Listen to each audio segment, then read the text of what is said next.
Gravado por Felipe Vale. Canaã, por Graça Aranha. Capítulo 1. Milkau cavalgava molemente o cansado cavalo que alugara para ir ao queimado à cidade do Porto Cachoeiro, no Espírito Santo. Os seus olhos de imigrante passeam na doce redondeza do panorama.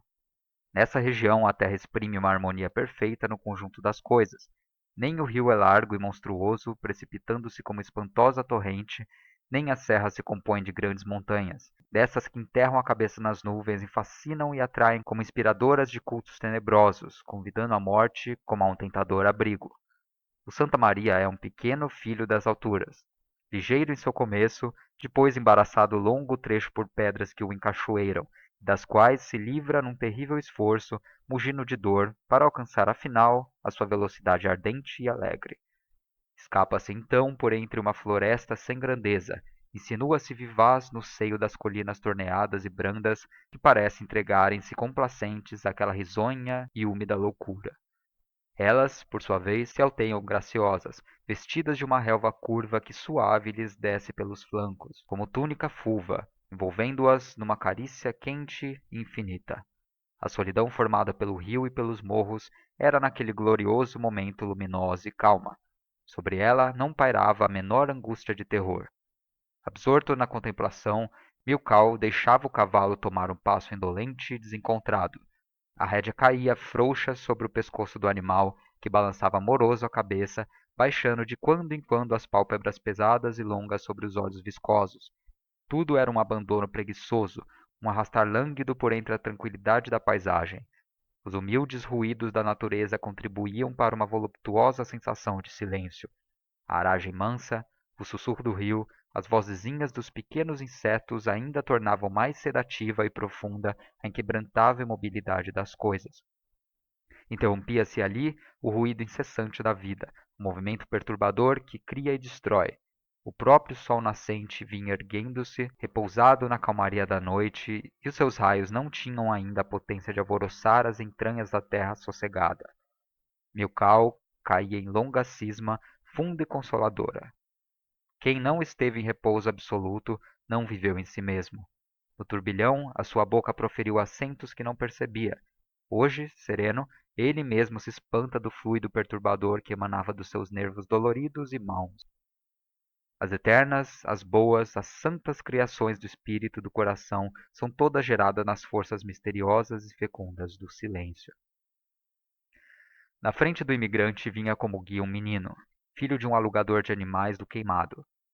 O pequeno, muito enfastiado daquela viagem do companheiro, deixava-se conduzir por seu velho cavalo. Umas vezes soltava uma palavra que ficava morta no ar. Outras, para se expandir, resmungava com o animal, esporeava-o e o fazia galopar descompassado e arquejante. Milkau, nesses momentos, atentava no menino e se compungia diante da trêfega e ossuda criança que era essa, rebento fanado de uma raça que se ia extinguindo na dor surda e inconsciente das espécies que nunca chegam a uma florescência superior, a uma plena expansão da individualidade. E o viajante saía da contemplação, surgia do fundo dos seus pensamentos e, chamando a si o pequeno: então, vem sempre ao cachoeiro? Ah, disse o menino, como que espantado de ouvir uma voz humana. Venho sempre quando há freguês. Ainda anteontem vim, mas desde muito não chegava. Ninguém da Vitória. Também choveu tanto esses dias. De que gostas mais, da tua casa ou da cidade? Da cidade, senhor, sim. Teu serviço em casa de teu pai é só acompanhar os passageiros para o cachoeiro? Continuou Milkau no seu interrogatório, que despertava e alegrava a criança. Esta respondeu-lhe agora prontamente. Ah, nhor não. Que fazes então? A gente ajuda o pai. Às vezes, de madrugadinha, vamos para a pescaria levantar a rede.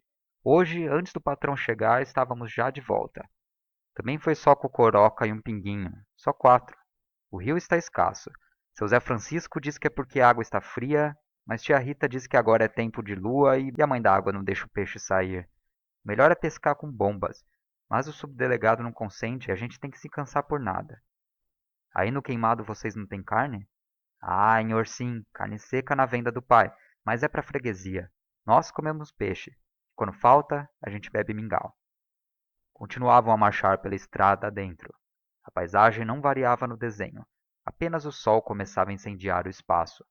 Milkau fitava com bondade o pequeno guia. Este sorria agradecido, abrindo os lábios descorados, mostrando os dentes verdes e pontiagudos como afiada serra. Mas o rosto macilento se esclarecia com grande doçura de uma longa resignação da raça. Quando falta para chegarmos, meu filho? Perguntou ainda o viajante. Mais da metade do caminho. Ainda não se avista a fazenda da Samambaia, e de lá a cidade é o mesmo que para o queimado. Tu voltas logo para casa ou queres descansar um pouco? Fica até a tarde. Oh, patrão, o pai diz que eu volte já. Hoje é dia de ir com a mãe fazer lenha, após tratar os animais, consertar a rede que a canoa do seu Zé Francisco arrebentou esta madrugada. E nós vamos à noite, antes de a lua aparecer, deitar a rede, porque hoje, se a água estiver quente, é noite de peixe, o pai disse. O imigrante compadecido testemunhava naqueles 9 anos do desgraçado a assombrosa precocidade dos filhos dos miseráveis. O pequeno, animado pela conversa, alinhava-se garboso no velho cavalo, empunhava as redes com firmeza, fincava as pernas do esqueleto e punha o animal num trote esperto. Milkau acompanhava instintivamente essa atividade e os dois, assim, fugitiva ligação da piedade e da miséria, avançavam pelo caminho afora. Pouco tempo depois, numa curva de estrada, o menino apontou para diante e, voltando-se, disse ao companheiro: Estamos na Samambaia. Lá no alto da colina, um casarão pardacento misturava-se à bruma azul acinzentada do longe. E à medida que Milkau prosseguia, o horizonte se ia estreitando. O morro na frente tapava a estrada e parecia que esta, estirando-se num esforço, ia morrer sobre ele. Os viajantes margeavam ora o cafezal plantado na encosta das colinas, ora a roça da mandioca na baixada. A terra era cansada e a plantação medíocre. Ao cafezal faltava o matiz verde chumbo, tradução da força da seiva, e coloria-se de um verde claro, brilhando aos tons dourados da luz. Os pés de mandioca finos, delgados, oscilavam, como se lhes faltassem raízes e pudessem ser levados pelo vento, enquanto o sol esclarecia docemente o grande céu e o ar era cheio dos cantos do rio e das vozes dos pássaros, que prolongavam a ilusão da madrugada.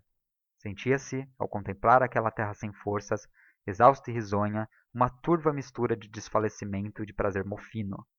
A terra morria ali como uma bela mulher ainda moça, com um sorriso gentil no rosto violáceo, mas extenuada para a vida, infecunda para o amor.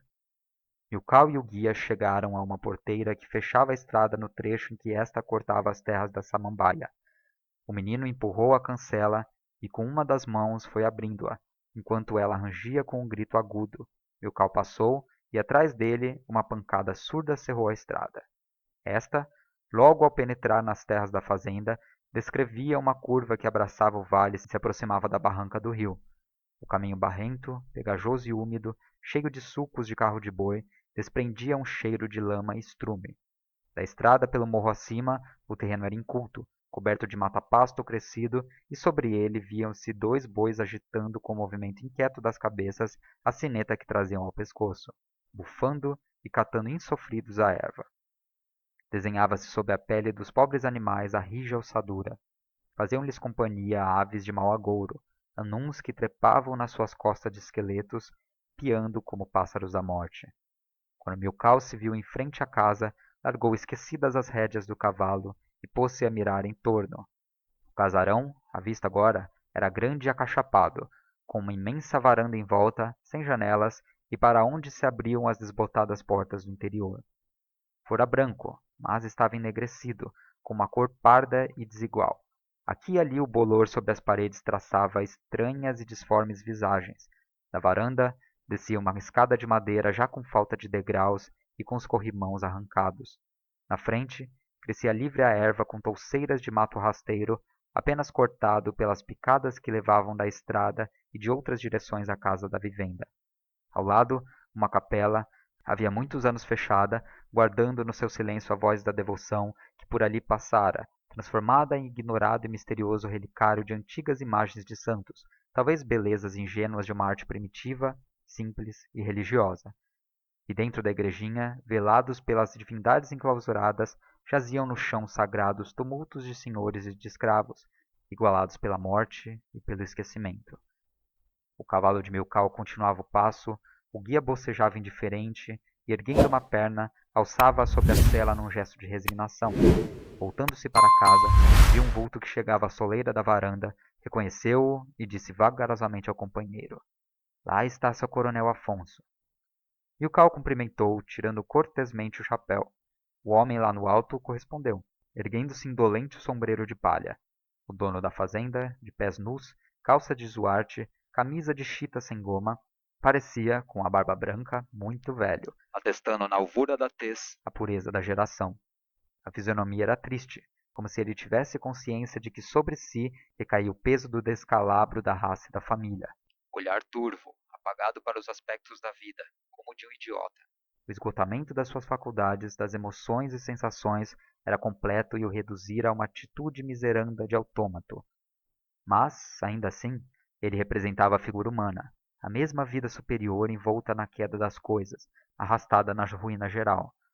E não ha quadro mais doloroso do que este em que a acção do tempo, a força da destruição, não se limita somente ás tradições e aos inanimados, mas envolve no descalabro as pessoas e as paralysa e fulmina, fazendo d'ellas o eixo central da morte e aumentando a sensação desoladora de uma melancolia infinita. Quasi á beira do caminho estava a casa do forno, onde se preparava a farinha. Era um velho barracão coberto de telha carcomida e negra, sobre a qual um limo verde crescia, qual espessa e microscópica floresta. No interior estava armada a bolandeira, como uma sobrevivência das antigas moendas, ao lado a roda onde no tempo do serviço se ralava a mandioca. Havia também 2 tachos em que se mexia a farinha pelo processo rudimentar das pás. Eram de cobre e destoavam do resto da engenhoca.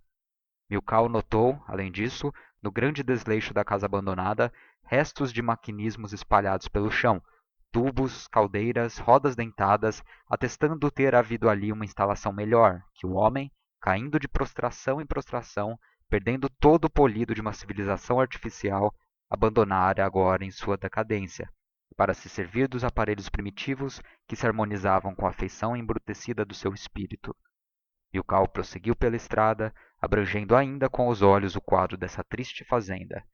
O vulto do coronel ficava immovel na soleira da escada, presidindo com o olhar pasmado o desmoronar silencioso d'aquelles restos de cultura, esperando na lúgubre attitude do inconsciente a lenta invasão do matto, que n'uma desforra triumphante vinha vindo, circumscrevendo, apertando o homem e as coisas humanas. Os viajantes continuavam a mover-se dentro d'aquella paizagem onde as forças da vida pareciam estar paralysadas e onde tudo tinha fixidez e perfeição da immobilidade, quando, quebrando o caminho á direita, elles enfrentaram quasi subitamente com um rancho de moradores. Era um pardieiro armado em cruz, coberto de palha, cujas línguas se projetavam desordenadas da cumieira. O pequeno guia adiantou-se para a casa instinctivamente, como movido por um longo hábito. À porta do rancho, um velho cafuzo com os olhos nevoados fitava vagamente o espaço, encostado ao moirão.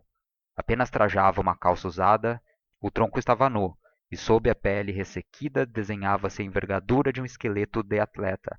Sobre o dorso, como em moribundo cepo de arvore, crescia uma pennugem branca encaracolada, que subia até ao queixo e formava uma rasteira barba. A sua postura era de adoração rudimentar, de um nunca terminado pasmo diante do esplendor e da gloria do mundo. No batente da porta sentava-se uma mulata moça. Toda ela era a própria indolência. Os cabellos não penteados faziam pontas como chifres e a camisa suja cahia à toa no collo descarnado, e os peitos de mochiba pendiam molles sobre o ventre. Em pé, ao seu lado, um negrinho vestido apenas de um cordão ao pescoço, donde se dependuravam uma figa de pau e um signo de Salomão. Mirava embasbacado os cavalheiros que se achegavam ao tijupá. Milkau cumprimentou o grupo, que sem o menor alvoroço o deixava approximar-se. Apenas o velho disse respondendo á saudação: se apeie, moço. Não, obrigado, quero chegar cedo. Meu senhor, daqui ao cachoeiro é um instantinho. Olha só, vencendo 2 curvas do rio está-se na cidade. Depois o velho, como se reflectisse um momento e sentisse despertar em si uma ânsia de communicabilidade, insistiu com Milkau para que se apeasse. O guia não esperou mais, pulou da sella e, abandonando seu cavallo, segurou pelo freio do viajante, enquanto este punha o pé em terra e bocejava n'uma satisfação de repouso. O estrangeiro apertou a mão calosa e áspera do velho, que abriu os lábios n'uma rude expressão de riso, mostrando as gengivas roxas e desdentadas. A cafuza não se mexeu, apenas, mudando vagarosamente o olhar, descansou-o, cheio de preguiça e desalento, no rosto do viajante. A criança acolheu-se a ela boquiaberta, com a baba a escorrer dos beiços túmidos. Da porta milkau via claramente o interior da habitação. A cobertura era alta no centro e pendia em declive tão rápido para os lados que nas extremidades um homem não podia ficar em pé. A mobilia miserável e simples compunha-se de uma rede cor de urucú armada n'um canto, de outra dobrada em rolo e suspensa n'um gancho, a esteira estendida no chão de soque, 2 banquinhos rasteiros, um remo, molhos de linha de pescar e alguns pobres instrumentos de lavoura. Uma pequena divisão de palha, como um biombo fixo, separava um dos cantos da peça, formando um quarto, onde se viam uma esteira e uma espingarda. No fundo, a porta abria para uma clareira no mato, do qual uma touça de bananeiras se multiplicava, e junto a essa porta pedras negras, que se misturavam a restos de tições apagados, indicavam a cozinha. Mora aqui ha muito tempo? Perguntou milkau. Fui nascido e criado nessas bandas, senhor moço, ali perto do mangarahy. E tateando o espaço, estendia a mão para o outro lado do rio. Não vê um casarão lá no fundo? Foi ali que me fiz homem, na fazenda do capitão Matos, defunto, meu senhor, que Deus haja. O estrangeiro, acompanhando o gesto, apenas divisava ao longe um amontoado de ruínas que interrompia a verdura da mata. E a conversa foi continuando por uma série de perguntas de milkau sobre a vida passada daquela região, às quaes o velho respondia gostoso por ter occasião de relembrar os tempos de outr'ora, sentindo-se incapaz, como todos os humildes e primitivos, de tomar a iniciativa dos assumptos. Ele contou por phrases gaguejadas a sua triste vida, toda ella um pobre drama sem movimento, sem lances, sem variedade, mas de quão intensa e profunda agonia. Contou a velha casa cheia de escravos, as festas simples, os trabalhos e castigos, e na tosca linguagem balbuciava com a figura em êxtase a sua turva recordação. Ah, tudo isso, meu senhor moço, se acabou. Cá de fazenda, defunto meu senhor morreu. Filho dele foi vivendo até que governo tirou os escravos. Tudo debandou. Patrão se mudou com a família para Victoria, onde tem seu emprego. Meus parceiros furaram esse matto grande e cada um levantou casa aqui e acolá, onde bem quizeram.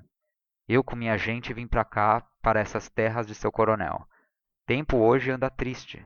O governo acabou com as fazendas, e nos pôz todos no olho do mundo, a caçar de comer, a comprar de vestir, a trabalhar como boi para viver.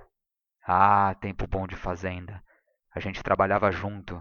Quem apanhava café apanhava, quem debulhava milho debulhava. Tudo de parceria, bandão de gente, mulatas, cafuzas. Que importava feitor? Quase ninguém morreu de pancada.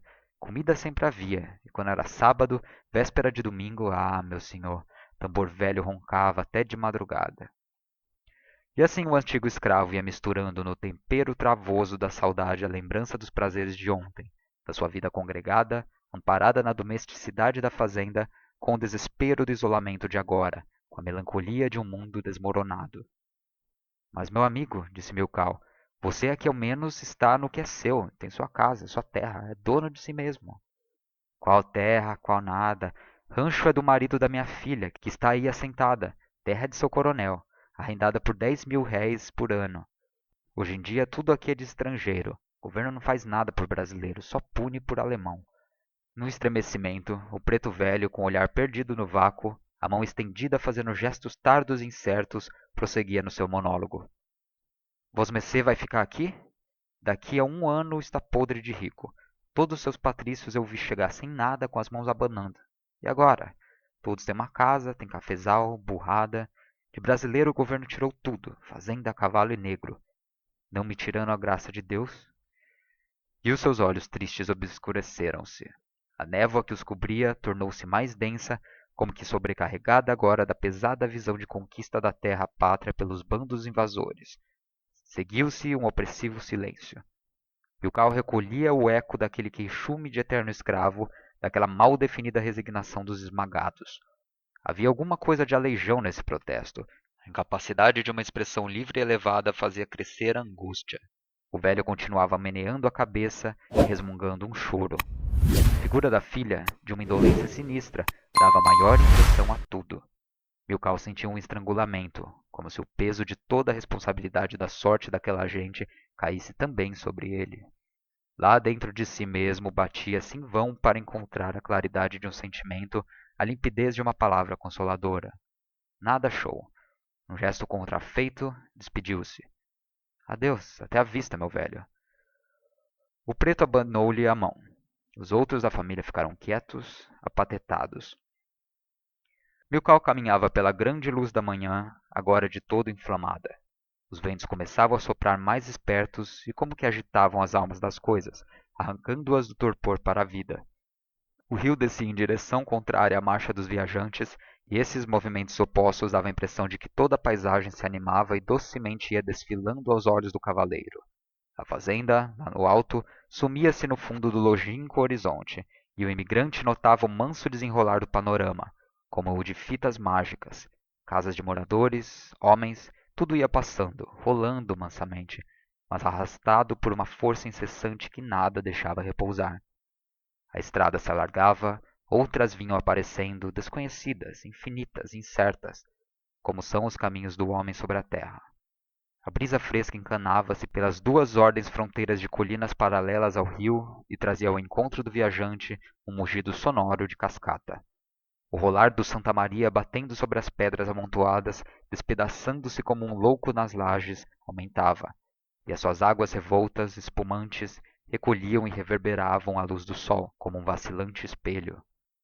Milkau via ao longe, na mata ainda fumegante de névoas, uma larga mancha branca. Na frente, o guia, estendendo o braço, gritou-lhe: Porto do Cachoeiro. Milkau, como se despertasse, respirou sôfrego. O corpo se lhe agitou e estremeceu nessa ânsia de quem penetra na terra desejada.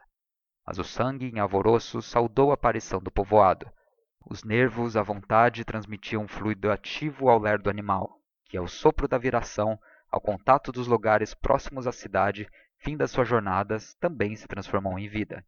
E agora, de narinas escancaradas, bufando, sacudia as crinas, relinchava asperamente, mordia o freio, curvava o pescoço e acelerava brioso o passo.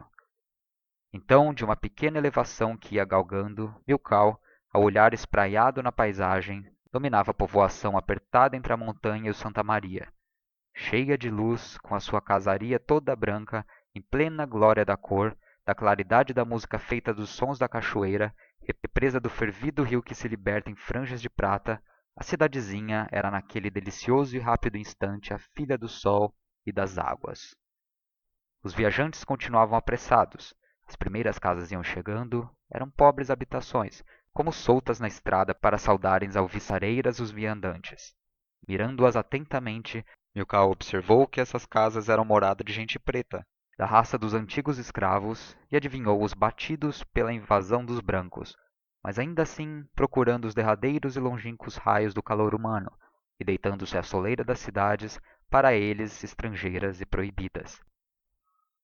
Os viajantes desceram a rampa e foram ter a uma porteira, que o pequeno, tomando a frente, escancarou para dar passagem a Milkau.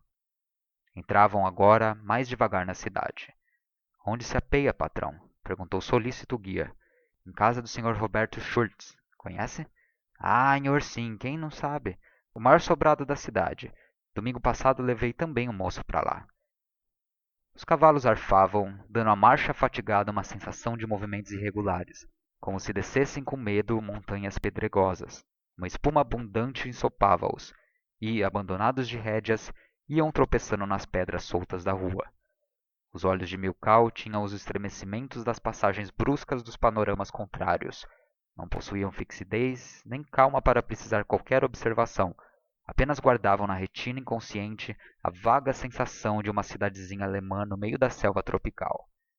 Ao espírito do imigrante desceu uma confusa e tênue recordação de outros tempos, ao entrever essa população toda branca, e ao sentir a irradiação do sol batendo sobre as cabeças das crianças como refulgentes chapas de ouro. Chegados a um grande sobrado, o guia pulou lesto do cavalo e ajudou Milkau a apear. Despediram-se como bons amigos. Enquanto o viajante penetrava na loja, o menino voltava com os animaes. O armazém de Roberto Schultz era vasto. Tinha 4 portas de frente e as mercadorias inúmeras davam-lhe uma feição de grandeza e opulência. Ali se negociava em tudo, em fazendas, em vinhos, em instrumentos de lavoura, em café. Era um desses tipos de armazém de colónia, que são uma abreviação de todo o comércio e conservam, na profusão e multiplicidade das coisas, certo traço de ordem e de harmonia.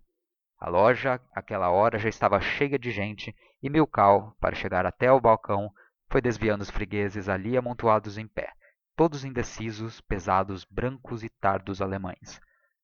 Disseram a Roberto que havia um viajante à sua procura e imediatamente Milkau foi conduzido ao escritório, onde um homem taurino e barbado o recebeu. O imigrante entregou-lhe uma carta de apresentação que ele principiou a ler, interrompendo-se de vez em quando para fitar o recém-chegado. Dos olhos deste baixava uma claridade suave, uma calma dominadora que perturbava o velho negociante, ora a ler, ora a mirar pensativo e aborrecido. Afinal, dobrou vagaroso a carta e pôs-se a tamborilar na secretária. Então, disse por dizer, vem com a idéia de ficar aqui? Milkau afirmou essa resolução. Roberto começou a aconselhá-lo que não se decidisse antes de ver bem as coisas por si. Isto aqui é triste e enfadonho. Vai se aborrecer, afianço-lhe. Talvez fosse melhor ir para Rio ou São Paulo. Aí sim, são os grandes centros do comércio, onde acharia um emprego com facilidade. Colônia é um engano. Noutro tempo ganhava-se algum dinheiro, porém agora os negócios não marcham. Mas, quis interromper Milkau. Roberto não o atendia e continuava a arredá-lo, para longe do cachoeiro. Na minha opinião, o senhor deve voltar hoje mesmo. Nós estamos abarrotados de pessoal. Aqui em minha casa tenho gente demais, e que vou despedir. Em nenhuma casa de negócio da colônia o senhor se pode empregar. Que vale hoje o comércio com os impostos, com o câmbio e com as contribuições da política? Porque nós aqui, apesar de estrangeiros, ou talvez por isso mesmo, somos que sustentamos os partidos do Estado. As eleições não tardam. Por aí já devem vir os chefes da vitória, temos de hospedá-los, dar festas, arranjar eleitores. Ora, tudo isso nos vai empobrecendo. O que se ganha é uma miséria para esses extraordinários. Mas eu não vim com destino ao comércio, afirmou o decisivo viajante. Como? Vem com plano de ir para o café? E Roberto não ocultou a surpresa de ver um colono naquele imigrante tão bem vestido para um simples cultivador. Ah, isso é outra coisa, continuou o negociante agora amável. Não há nada como a lavoura. Vai para o mato, arranje sua colônia e daqui a pouco tempo está rico. Olhe, a nossa casa está às suas ordens. Nós lhe fornecemos tudo de que precisar e quando puder vá nos mandando café. É o costume aqui. Nós nos pagamos em gêneros, o que é vantagem para o colono, acrescentou baixando ligeiramente o olhar. Chegou em boa hora para arranjar um excelente prazo nas novas terras do Rio Doce, que vão se abrir aos imigrantes. O juiz comissário mandou pregar o edital para as mediações e arrendamentos. O agrimensor, o Sr. Felicíssimo, está no Porto do Cachoeiro de viagem para as terras. É um rapaz alegre, que sempre nos aparece por cá. Ele, o senhor sabe, é freguês da casa e é do partido. Milkau agradeceu os oferecimentos do negociante e dispunha-se a partir em busca de uma estalagem, quando o outro reclamou. Não vale a pena ir para o hotel. Aqui fica melhor. Temos muitos cômodos para os hóspedes, como é de uso. Depois, o senhor me pode ser útil agora, fazendo companhia a um moço chegado anteontem e também de família importante. Imagine, filho do general barão von Lentz. O rapaz, porém, anda triste e sorumbático. Não sei o que será. Talvez vergonha de ter migrado. Ah, estes rapazes! E sorrindo malicioso, ergueu-se, pedindo a Milkau que o acompanhasse. Este quase ia arrebatado no meio de agrados e cortesias devidas a um futuro freguês. Ambos atravessaram para o outro lado do balcão, dirigindo-se à escada do sobrado. Os olhos de Milkau deslumbraram-se à luz da manhã alegre e viva. À porta da loja, uma velha de nariz adunco, de rosto de pergaminho franzido, chegava montada em sua mula e entre 2 alforjes suspensos dos ganchos da cangalha. Na rua, passava uma tropa de burros carregados de canastras de café e repicando campainhas. No quarto em que entraram Roberto e Milkau, um moço, que estava a escrever, levantou-se para saudá-los. Trago-lhe um companheiro, anunciou o dono da casa. Este Patrício que se deseja estabelecer no Rio Doce. Voltando-se para Milkau, repetiu-lhe que estivesse como em sua casa e perguntou-lhe pela bagagem. O outro explicou-lhe que vinha tudo pela canoa, devendo chegar à noite. Roberto deixou os novos imigrantes. Pode continuar o seu trabalho, disse Milkau delicadamente. Não, o que eu estava fazendo é urgente, apenas matava o tempo. E os dois se puseram a conversar sobre coisas vagas, sobre a viagem, o tempo, a natureza. Enquanto se entretinham, Milkau admirava a mobilidade da fisionomia do jovem von Lentz e não se cansava de observar o fulgor de seus olhos fulvos, dominando o rosto sem barba, cujas linhas eram acentuadas e fortes, e se projetavam de uma cabeça ampla, roliça como a de um patrício romano. Mas de par com este súbito entusiasmo pela expressão escultural daquela jovem figura, Milkau sentia-se constrangido por ter encontrado naquelas paragens estranhas e remotas um filho do general allemão, um ser privilegiado na sua pátria, como um invadido do seu próprio grande mundo que viera sepultar, sem dúvida, no mistério das colônias, uma parcela de angústia, de desespero e de desilusão. Daí a momentos, os dois novos se achavam na grande sala de almoço dos empregados do armazém e tomavam lugares à mesa. A sala era desguarnecida. As paredes, simplesmente caiadas, não tinham o menor enfeite. Os criados serviam, automáticos como soldados, ao regimento de caixeiros que comiam silenciosos. Em todas as fisionomias daqueles homens tão diferentes, alguns velhos de pele enrugada, outros moços de perpétua adolescência, via-se estampado o pensamento único de cumprir o dever prático, de caminhar para a frente no conjunto harmônico de um só corpo. Milkau lia naquele ajuntamento de allemães o caráter camponês e militar que fundou a obediência e a tenacidade na sua raça e reduziu tudo o que ela podia ter de beleza, de elevação moral, à monotonia de um precipitado único. Onde estava a Alemanha sagrada, a pátria do individualismo, o recanto suave do gênio livre? Perguntava a si mesmo Milkau no sussurro regular do almoço, contemplando o esquadrão de homens louros, refletindo sobre a alma alemã. Pensava que talvez somente se pudesse explicar a incógnita dessa alma pelas imagens e expressões incertas da vaga e simbólica metafísica. Quem sabe, continuava quase em sonho, quem sabe se não foram um dia dois espíritos que se encontravam disparatados em um mesmo corpo. Um serviu à matéria, ambicioso, cúpido, procurando absorver o outro que voava docemente, e pairava sempre no alto, zombando de tudo, de homens e deuses, gerando puramente, sem conjunções torpes, nas regiões plácidas do ideal, as figuras da poesia e do sonho. E quem sabe como foi longo e pertinaz o combate entre as duas forças? Mas houve um momento em que o demónio da terra venceu o espírito de beleza e de liberdade. E o corpo aí está hoje sossegado, sem ânsias, sem lutas, qual uma massa de escravos, a devorar os últimos restos do gênio do passado, divino alimento donde brota essa luz que ainda o illumina na sua lúgubre e devastadora marcha sobre a terra. Fim do almoço, os caixeiros saíram em ordem. Milkau e Lentz iam por último, vagarosamente, como hóspedes despreocupados. No quarto, resolveram visitar a cidade. E quando daí a momentos passavam pelo armazém em direção à rua, Roberto os chamou. Está aqui exatamente o Sr. Felicíssimo, que segue depois de amanhã para o Rio Doce, a fim de fazer medições. Dizendo isto, indicava um moço magro, baixo e moreno, com o rosto talhado em triângulo, cheio de marcas de bexigas, uma cabeça chata de bacural, que os olhos negros cintilavam vivos e secos. O Sr. Milkau, continuou Roberto, acaba de chegar com o propósito de arremanar um lote de terras. Expliquei-lhe que neste momento o que ha de melhor é o Rio Doce, e que o senhor me faria o favor de arranjar-lhe um prazo bem situado.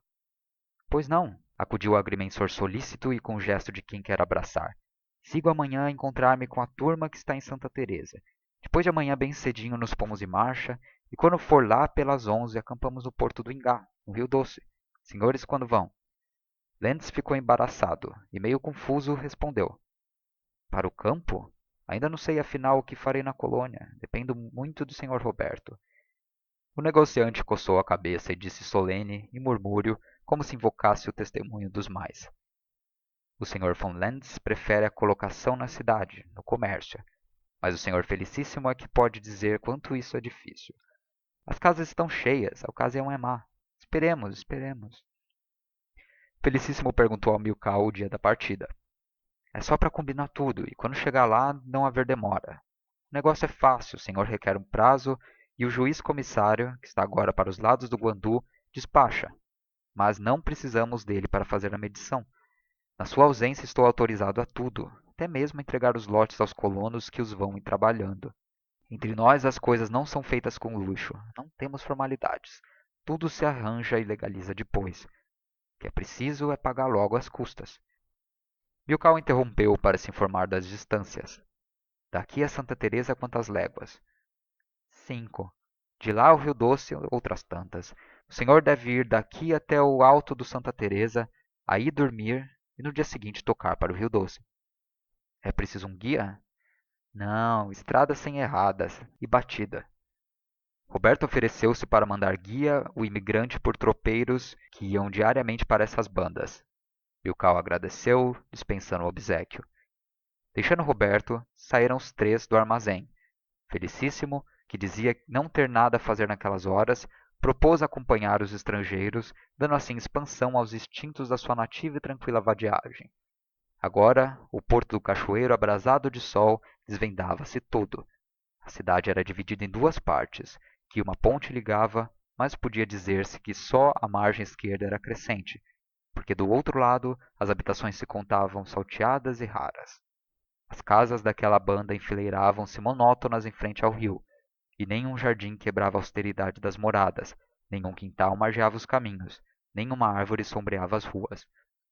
Pela primeira vez porventura nos trópicos, os habitantes de uma pequena cidade como essa não conheciam os prazeres do convívio dos animaes domésticos, nem tinham a expansiva preoccupação da cultura das plantas e das flores. Uma esterilidade rigorosa e systematica estampava-se no perfil das casas, que eram apenas o abrigo de uma população de negociantes. Na rua, Milkau ia adivinhando a explicação moral daquela localidade, e uma impressão de angustia emanada da branca aridez da cidade o turbava, pois parecia-lhe que o bafo dos traficantes tinha matado a poesia, a graça daquelle canto excepcional da natureza, onde elles haviam levantado as tendas da especulação. Felicissimo ia pressuroso, contando os milagres da fortuna commercial daquella gente. Este sobrado aqui, dizia elle, apontando para uma casa esguia e igual ás outras da rua, é de Frederico Bachar, chefe do partido da opposição. É o rival e inimigo do Roberto. Chegou aqui sem nada. Hoje veja como está rico. E aqui são todos assim. Todos têm muito dinheiro. Pode-se dizer que o commercio do cachoeiro é mais forte do que o da Victoria. Ainda não se deu um caso de quebra. Estes allemães têm olho. Se fossem brasileiros, estava tudo arrebentado. E o agrimensor continuava nesse tom, a fazer o elogio das virtudes germânicas para os negócios, a economia, a facilidade de assimilação, a energia no trabalho, dando como contraste a ellas as qualidades inferiores dos brasileiros, que elle se comprazia em proclamar do gáudio de se mostrar aos companheiros de passeio justo e superior, e ao mesmo tempo com propósito lisonjeiro. Para se dar ar de importância e intimidade com os moradores, de instante a instante deixava Milkau e Lentz na rua e penetrava pelos armazéns adentro para trocar uma palavra com o dono da casa. Alguma vez conseguia arrastar do fundo das lojas até à porta os negociantes, com quem à vista dos novos tomava liberdades, dando-lhes palmadinhas nas costas, beliscões na barriga e dizendo-lhes injurias por gracejo, ao que os allemães complacentes sorriam muito rubicundos, murmurando em tom de desculpa aos outros: esse senhor felicissimo, isto é um diabo. Os três iam seguindo assim, despertando pelos gestos e pelas vozes altas do agrimensor a attenção da rua, mirados pelos tropeiros que descarregavam os animaes e pelos freguezes que procuravam as lojas. Lentz não tinha o menor interesse em andar de casa em casa, à maneira fastidiosa e vulgar de felicissimo. Então, para se ver livre dessa obrigação enfadonha de correr passos de porta em porta, propoz que subissem a um dos morros que cercavam e abafavam ao mesmo tempo a cidade, e de lá desfrutassem a vista da região. Os outros concordaram e assim foram, guiados por felicissimo. Para galgar a montanha mais accessivel, tiveram que passar além da ponte, por sobre a cachoeira cujos cavos borbotões os ensurdeciam, e os passos dos homens na ponte de madeira, em cima das águas que se quebravam embaixo, tinham vibrações sonoras e poderosas como se sobre ella passasse o pesado tropel da cavallaria. Do outro lado estava a montanha que se puzeram a subir por uma vereda pedregosa e de cascalho solto, dando á marcha um movimento irregular e fatigante. Felicissimo ia mais lépido, na frente, emquanto os outros, não acostumados ao calor, caminhavam difficilmente, alagados em suor. À proporção que elles subiam, morriam as vozes da cachoeira, vinham ao seu encontro o hálito perfumado das plantas montanhesas e o ar leve para lhes acalmar os ardores. A principio, dentro do circuito dos morros, a perspectiva era estreita. Em cima, porém, elles dominavam a vasta região acidentada, e os olhos dos estrangeiros tiveram um delicioso instante de êxtase. O contorno arredondado das montanhas cobertas de uma relva vasta, rente, fulgurante nas suas cores matizadas, o rio por entre os valles, o ar límpido e seco mantendo estavelada a atmosfera, a força da claridade desdobrando pelas colinas o panorama e a abóbada celeste de um immenso azul cobrindo docemente a terra, todo esse conjunto de luz, de cor, de traços, dava á paizagem um aspecto total de grandeza e confiança. Felicissimo era o intérprete da região. Como perfeito sabedor, dava o nome ás coisas e designava os lugares. Milkau estava sereno no alto da montanha. Descobrira a cabeça de um louro de nympha. Sobre ela, e na barba revolta, a luz do sol batia, uma fulguração de resplendor. Era um varão forte, com uma pelle rósea e branda de mulher, e cujos poderosos olhos, da cor do infinito, absorviam, recolhiam docemente a visão segura do que ia passando. A mocidade ainda persistia em não o abandonar, mas na harmonia das linhas tranquillas do seu rosto já repousava a calma da madureza que ia chegando. Felicissimo apontava em torno e ia designando os pontos do horizonte. Os outros acompanhavam-lhe os gestos rápidos e, como em sonho, não podiam fixar os nomes bárbaros e estranhos que lhes feriam os ouvidos, mas se interessavam em guardar e acentuar as impressões que lhes vinham da região. Para o oriente era a terra do queimado, cujo caminho se desenrola longo e sinuoso, ora n'uma planície descampada e risonha, ora por entre o verde de um matto raro, até a um pequeno grupo de casas que formam o porto de mangarary á beira de santa maria, ali orgulhoso e folgado com as águas desembaraçadas dos cachoeiros. Para o norte, para o sul, para o poente, as montanhas vão crescendo, amontoando se como massas de pintura. Ali o guandu, acolá santa thereza, duas regiões sombrias que os colonos vão arrancando do silencio mysterioso da solidão. Sobre um vale cheio de sol, um fio de água cáe logo e transparente como um grande véu de noiva. Para o poente, o santa maria margeia os cafesaes, as casas da lavoura e luta com as lajes negras que porfiam em retel-o. Milkau, nesse panorama aberto, lia a historia simples daquella obscura terra. O porto do cachoeiro era o limite de dois mundos que se tocavam.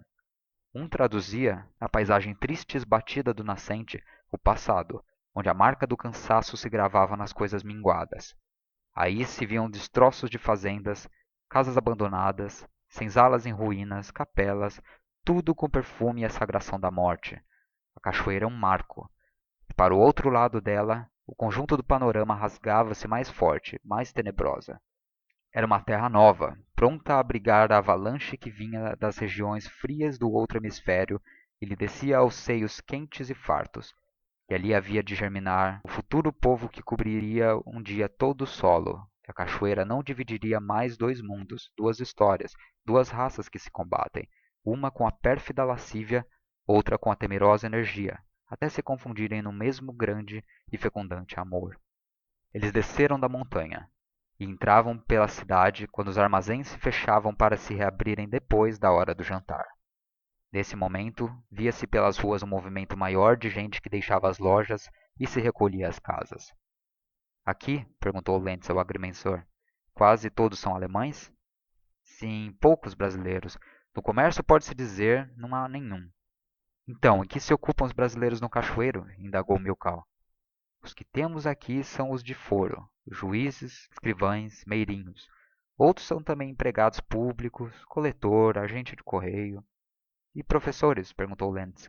Só um, porque a língua que se ensina por essas matas é o allemão, e os professores são allemães, excepto da cidade. Padres também não temos, nem igreja, como devem ter reparado. Também não ha necessidade, porque raros aqui são catholicos, e para os protestantes ha 3 pastores nas capellas do Luxemburgo, Jequitibá e Altona. Os catholicos do município são o povoado do Queimado, do Mangarahí e outros pontos, onde está hoje a gente antiga da terra. Felicissimo continuava a dar noticias do lugar. Os outros ouviam-no em silencio, e a conversa foi assim espreguiçando até chegar á porta da casa de Roberto. O agrimensor despediu-se, promettendo voltar no dia seguinte para os acompanhar em novas excursões. Depois do jantar, que tinha corrido como almoço, os dois novos subiram ao quarto, incapazes de sair á rua e de se ir metter ás primeiras horas da noite na fábrica de cerveja, á outra margem do rio, como era o costume ali. Milkau estava fatigado da viagem e do passeio do dia. Lentz sentia-se esbraseado e abalado pela commoção vinda do encontro com seu recém-chegado patrício, que por motivos dele não percebidos já tanto o seduzia e o prendia. Sentaram-se os dois junto à janella aberta. A calma da tarde immobilisava as coisas, dando-lhes a tranquillidade, o repouso e a fixidez das pinturas. Nessa hora a natureza excedia-se a si mesma, tomando a expressão serena da arte. Os primeiros perfumes dos matos da redondeza desciam para embalsamar o panorama, e sombras leves vinham envolvendo o mundo. Os dois immigrantes contemplavam em silencio, e uma saudade estranha, segredando lhes, explicava o mysterio dos quadros sonhados e nunca vistos, a nostalgia de illusões que ali se realisavam agora. Parece que já vi este quadro em algum lugar, disse Milkau, cismando. Mas não, este ar, este conjuncto suave, este torpor instantâneo, e que se percebe vae passar daqui a pouco, é seguramente a primeira vez que conheço. E por quanto tempo aqui ficaremos? Disse o outro n'um bocejo de desalento, e o seu olhar pairava preguiçosamente sobre a paizagem. Não meço o tempo, respondeu Milkau, porque não sei até quando viverei, e agora espero que este seja o quadro definitivo da minha existência. Sou um immigrado, e tenho a alma do repouso. Este será o meu ultimo movimento na terra. Mas nada o agita? Nada o impellirá para fora daqui, fora desta paz dolorosa que é uma sepultura para nós? Aqui fico. E se aqui está a paz, é a paz que procuro exatamente. Eu me conservarei na humildade. Em torno de mim desejarei uma harmonia infinita. É então por isso que vae para o mato? Não seria melhor ficar aqui no commercio? Não. Procuro uma vida estável e livre. E o commercio é torturado pela avidez e ambição. Além disso, penso que o trabalho digno do homem é a lavoura nos países novos e férteis como este, e a industria no velho continente. O commercio não me attrae. Com suas formas grosseiras, seus estimulos baixos, sua posição intermediária na sociedade. Não me sinto solicitado senão por coisas mais simples e aproximadas da situação do futuro. O senhor persiste em se dedicar aos negócios? Não sei bem o que faça. Estou indeciso e irresoluto. Penso que o commercio só pode ser um meio de fortuna e de dar vazão ás âncias de jogador que ha em cada homem. É também um caminho baixo e vil. Estou indeciso. E não fosse o medo do tédio da mata e da morte e da agitação, eu talvez me abalançasse a ir trabalhar na lavoura. A cidade estava illuminada frouxamente, com espaços longos de sombra, mas em outros pontos as luzes da rua e das casas cahiam sobre as águas do rio, que as multiplicavam em seu espelho trêmulo. Lentz se calara. Perdia-se na noite o seu olhar, como em uma grande scisma. O seu rosto não tinha serenidade, as linhas estavam perturbadas, dando á physionomia uma expressão de rancor e de inquietação. Parecia que dentro d'elle, num monólogo intimo e doloroso, se prolongava a queixa contra o destino, e elle se debatia em vão, dentro dos muros fechados da sua sorte, no esforço de ave ferida para pairar nas regiões do seu sonho. Milkau apiedou-se d'aquelle silencio afflictivo e, deixando-se levar pelos bons impulsos da sua confiança abundante, disse ao jovem companheiro: por que não iremos trabalhar no rio doce? O senhor talvez se ache ahi mais feliz e mais independente. Podemos requerer um mesmo prazo e, como não temos familia, faremos uma sociedade e nos auxiliaremos mutuamente. E se arrepender, poderá partir, que me não queixarei de ficar só, pois esse é ainda até agora o meu destino. Estas palavras eram brandas e boas, e foram ditas com muita pureza de coração. Pelos lábios de lentz passou um sorriso tão suave como franjas de um lago manso que rapidamente se transformaram as furas de mar revolto, que era pouco antes a sua alma. Sim, veremos. Eu lhe agradeço muito. Por que não? Murmurou n'uma emoção que, por orgulho, procurava domar. Milkau regozijou-se na perspectiva de ter um companheiro precisando de amparo e conforto no exílio, e também se alegrava por si mesmo, porque sentia os seus instinctos de communicação espraiar se no convívio d'aquelle rapaz, que lhe parecia tão intelligente e cujos desígnios revelavam pelo menos uma alma em aspiração. Todavia não quiz de um modo brusco e imprevisto decidir a sorte do outro immigrante pela sua. Esperava que elle reflectisse mais, antes de se determinar e acompanhá-lo. Em lentz, o que predispunha a aceitar a companhia de Milkau era a indecisão em que estava de se abandonar á vida rude e mesquinha de caixeiro.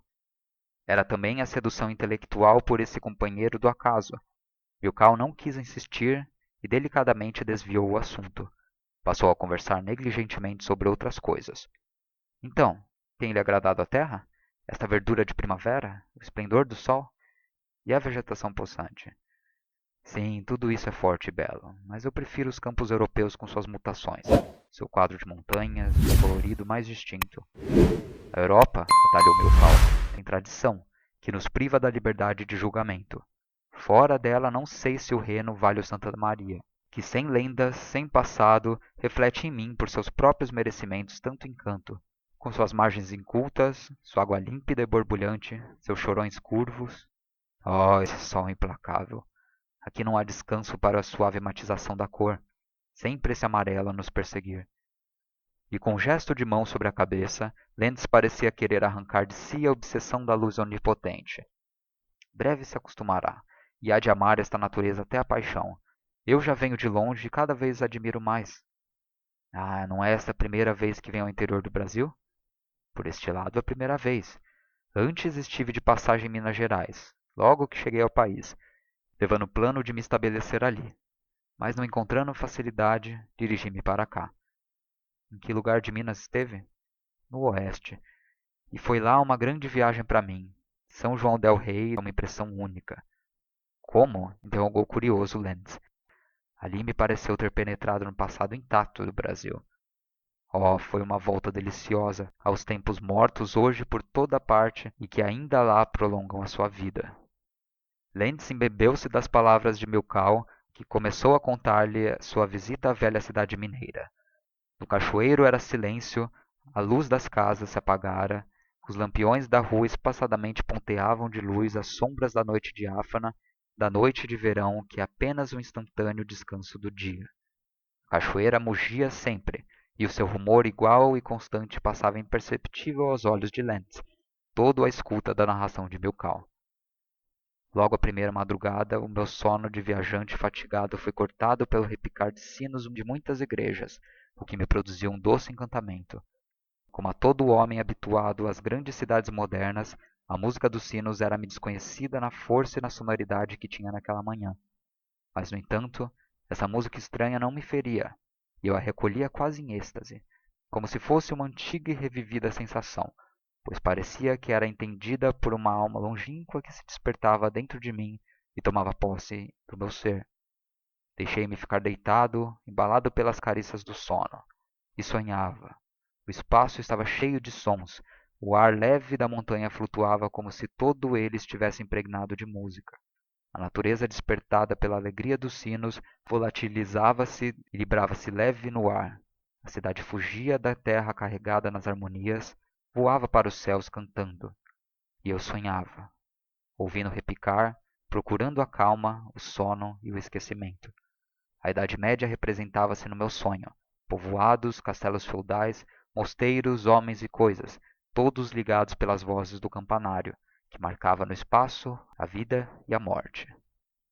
Milkau continuava a falar da velha cidade mineira, que ele definia como um santuário. O espírito da religião ali localizado dava-lhe o caráter e a significação. Dentro do seu recinto montanhoso, irregular e feio, deparava-se de instante em instante como uma igreja, todas elas singelas, tristes, erguidas mais pela necessidade da devoção que pelos carinhos da arte. As casas acompanhavam esse tom severo e despretensioso e eram assinaladas por pequenas cruzes negras nas paredes desbotadas. Tudo ali tinha um aspecto sacerdotal, tudo falava de religião, igrejas frequentadas quase todas as horas do dia, devotas procurando a solidão dos altares, as festas religiosas preocupando o povo e divertindo-o durante o ano inteiro. Na quaresma, a erupção religiosa era ainda mais crescente. Nesse tempo, às noites, um padre saía à rua acompanhando a multidão cantando rezas, uma cruz negra envolta nas dobras alvas do sudário, meia dúzia de tochas acesas, e era tudo. E lá ia a ria sacra percorrendo os passos da cidade. Numa devoção alegre e radiante, na mais completa e bela confusão de classes, o povo seguia rezando pela rua em um murmúrio alto, fazendo coro às orações começadas pelo padre. E quando chegava aos passos, oratórios abertos nas ruas, cantava músicas suaves e ingênuas. A multidão, ajoelhada sobre o céu límpido, iluminada pelos raios da lua, acariciada pela brisa fresca das alturas, implorava n'um sorriso: misericórdia, Cercada de morros, a cidade era guardada ainda por igrejas postadas nas alturas. Pelas encostas das montanhas subiam os devotos em romarias piedosas aos santos padroeiros das capelinhas humildes. Nas tardes de verão, recordava Milkau, costumava desfilar um cortejo de seminaristas em férias, e às vezes esse cordão negro succedia cruzar com o bando infantil e branco das colegiais dirigidas por irmãs de caridade. Os dois grupos não se aproximavam e desviavam reverentes, subindo e descendo pelos morros, sobre os quaes iam descrevendo longas e marciaes theorias, até se sumirem no horizonte. E se á hora do ave-maria um devoto retardatário passando por aquellas montanhas saudava os seminaristas em nome de Cristo, os rapazes erguiam a cabeça com altivez para o céu. N'um relâmpago descobriam irrompendo lhes do peito um grande e fervoroso grito que a solidão da tarde no deserto tornava solemne: para sempre seja louvado. A cidade ainda falava outras tradições do velho Brasil. Sobre o seu terreno acidentado, sulcos abertos e profundos indicavam a passagem do homem terrível que por ali desentranhou o ouro. A paisagem está toda marcada de cicatrizes das feridas da terra, que assim maltratada e hedionda clama as gerações de hoje contra a devastação do passado. O homem moderno, limpo de coração, não deixará de sentir um frémito de terror, reconstruindo no espectáculo daquela paragem morta todo o quadro de uma época feita de escravidão, de ouro e de sangue. Ha casas ali que deviam ser zeladas como relíquias das melhores páginas da historia de uma nação. Por ellas passaram mártires, n'ellas viveram sonhadores, e os habitantes do lugar ainda sabem ler nas paredes dessas casas conservadas, povoadas dos restos de outr'ora, a poesia da liberdade e da grandeza de todo um paiz. E essa mistura de fé religiosa e patriótica dá um caracter distincto áquella antiga cidade, purificando-a momentaneamente dos vícios em que se vão dissolvendo as outras. Rematou Milkau esse quadro com algumas reflexões. Dou-me por muito feliz de ter ido a tempo de ver tudo isso, porque não muito longe esse conjunto de poesia, de tradição nacional, vae acabar.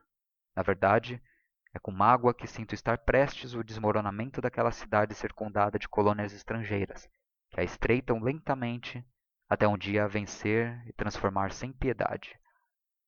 Mas isso é a lei da vida e o destino final deste país. Nós renovaremos a nação, nos espalharemos sobre ella, a cobriremos com os nossos corpos brancos e a engrandeceremos para a eternidade.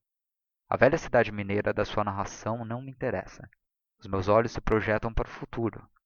O porto do Cachoeiro tem mais significação moral hoje, pela força de vida, de energia que em si contém do que os lugares mortos de um país que se vae extinguir.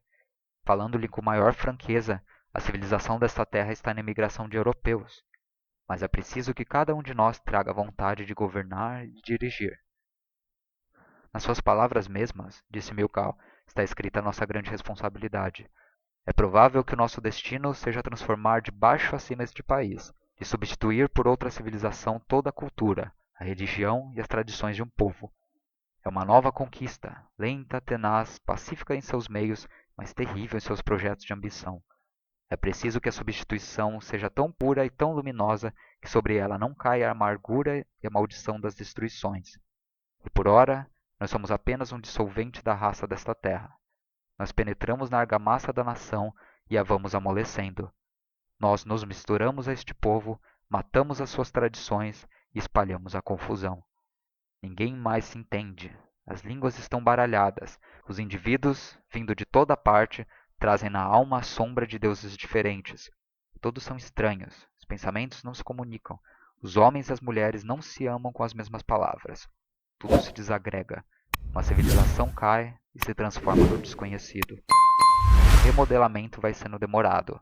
Ha uma tragédia na alma do brasileiro quando elle sente que não se desdobrará mais até o infinito.